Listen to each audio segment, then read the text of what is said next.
ஐயோ, சத்தியமா நான் யாருக்கிட்டயும் சொல்ல மாட்டேன் மேடம். நானும் காயத்ரி அம்மா அப்படி எதுவும் செஞ்சிருக்க கூடாதுன்னு தான் மேடம் நினைச்சிட்டு இருக்கேன். ஆனா உண்மையாவே நீங்க காயத்ரி அம்மாவுக்கும் அந்த பையனுக்கும் கல்யாணம் தான் பண்ணி வைக்க போறீங்களா மேடம்? ஆமா, அதுதான் செய்யணும். ஏன் அப்படி கேக்குற? ஒன்னும் இல்லம்மா, சும்மா தான் கேட்டேன். நில்லு மேடம். இப்ப எதுக்கு அப்படி கேட்டேன்னு சொல்ல. நம்ம காயத்ரி அம்மா இத்தனை நாளா அந்த பையனை தான் மேடம் நினைச்சிட்டு இருந்தாங்க. எப்படியாவது அந்த பையனை கல்யாணம் பண்ணிக்கணும்னு குறியா இருந்தாங்க. நீங்களும் யதார்த்தத்தை எவ்வளவோ சொல்லி பாத்தீங்க. ஏன் நான் கூட ஒரு நாள் சொல்லி பார்த்தேன்.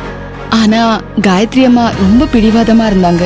அந்த பையனை தான் கல்யாணம் பண்ணிக்கிறதா இருந்தாங்க. அந்த தேவி பொண்ணு இறந்ததால அவங்க ரொம்ப சந்தோஷம் வேற பட்டாங்க. தப்பா எடுத்துக்காதீங்க. நேத்து கூட அவங்க அப்படித்தானே மேடம் பேசினாங்க. அதை வச்சுதான் மேடம் சொல்றேன். இப்போ காயத்ரி அம்மா நினைச்ச மாதிரியே அந்த பொண்ணு இறந்துட்டா. அதுவும் அவங்கள யாரோ கொன்னு இருக்காங்க. ஏன் மேடம், அந்த பொண்ணும் அந்த பையனும் லவ் பண்ணி தானே மேடம் கல்யாணம் பண்ணிக்கிட்டாங்க. 2 பேரும் ஒருத்தருக்கு ஒருத்தர் உயிரா தானே இருந்திருப்பாங்க. அதுலயும் அந்த பொண்ணு மாசமா இருந்துச்சுன்னு வேற சொல்றாங்க. அப்படி இருக்கும்போது அந்த பையன் தேவி இருந்த இடத்துல இன்னொரு பொண்ணு வர்றதுக்கு ஓகே சொல்லுவான்னு நினைக்கிறீங்களா? அந்த பையன் கல்யாணத்துக்கு சம்மதிக்கிறது அவ்வளவு சாதாரண விஷயம் கிடையாது மேடம். அப்படியே அவங்க கல்யாணத்துக்கு ஓகே சொன்னாலும், கல்யாணம் நடந்தாலும் கண்டிப்பா அந்த பையனால காயத்ரி அம்மா கூட நார்மலா வாழ முடியாது மேடம். அப்போ உங்களுக்கு தானே மேடம் சங்கடம். நான் ஏதோ எனக்கு தோன்றத நான் உங்களுக்கு சொல்றேன். தப்பா இருந்தா மன்னிச்சிருங்க மேடம். நடக்கிறது நடக்கட்டும். இனிமே காயத்ரியோட வாழ்க்கை அந்த அபியோட தான். அதை யாராலையும் மாத்த முடியாது. என்ன பிரச்சனை வந்தாலும் அது காயத்ரி பாத்துக்குவா. எனக்கு என் பொண்ணு மேல நம்பிக்கை இருக்கு. அத பத்தி எல்லாம் நானே பெருசா யோசிக்கல. நீயும் எதையும் யோசிக்க வேண்டாம். போய் காயத்ரி எழுப்பி காஃபி கொடு. சரிங்க மேடம்.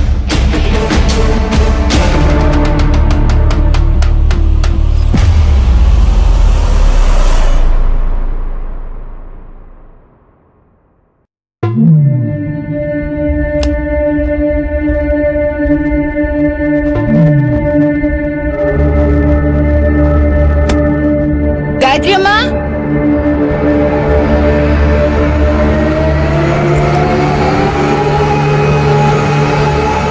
எங்க ஆளையே காணோம்.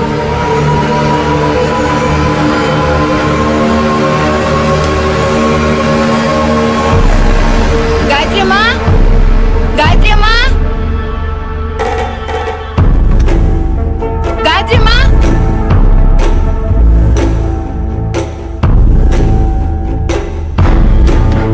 காயத்ரி அம்மா, காயத்ரி அம்மா,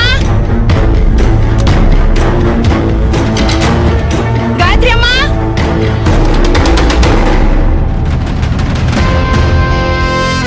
மேடம், மேடம், மேடம். என்ன தங்கம், ஏன் இவ்வளவு பதட்டமா இருக்க? மேடம், காயத்ரி அம்மாவை காணோம் மேடம். என்ன சொல்ற? நல்லா பாத்தியா? எல்லா ரூம்லயும் தேடி பாத்தியா? எல்லா இடத்துலயும் தேடி பார்த்துட்டு மேடம், அவங்க எங்கேயுமே இல்ல மேடம்.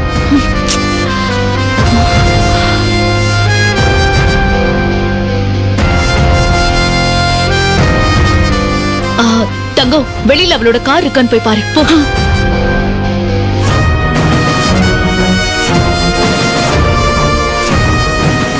இல்ல மேடம்.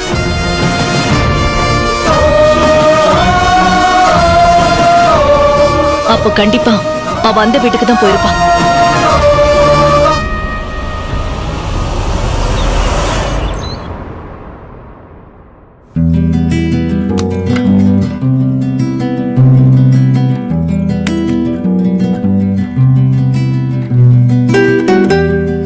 என்னங்க, காபி குடிச்சீங்களா? இல்லம்மா, நானே இப்பதான் வெளியே வந்தேன்.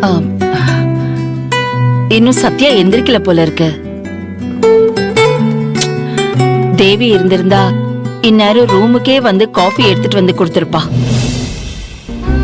ஒருத்தி இல்லாதப்போதான் அவளோட வேல்யூவே இன்னும் அதிகமா தெரியுது. சத்யாவை எழுப்பி கொஞ்சம் காஃபி போட சொல்றீங்களா? எனக்கு கொஞ்சம் தலைவலிக்குது. அவ நல்லா தூங்கிட்டு இருக்கான்னு நினைக்கிறேம்மா. இல்லங்க, பொழுது விடிஞ்சு ரொம்ப நேரம் ஆகுது. நான் ஒன்னும் அவளை வேலை வாங்கணும்னு சொல்லல. நான் அப்படி சொல்லல செல்வா. சரி, நான் சத்யாவை. அதுக்கு அவசியம் இல்ல அங்கிள்.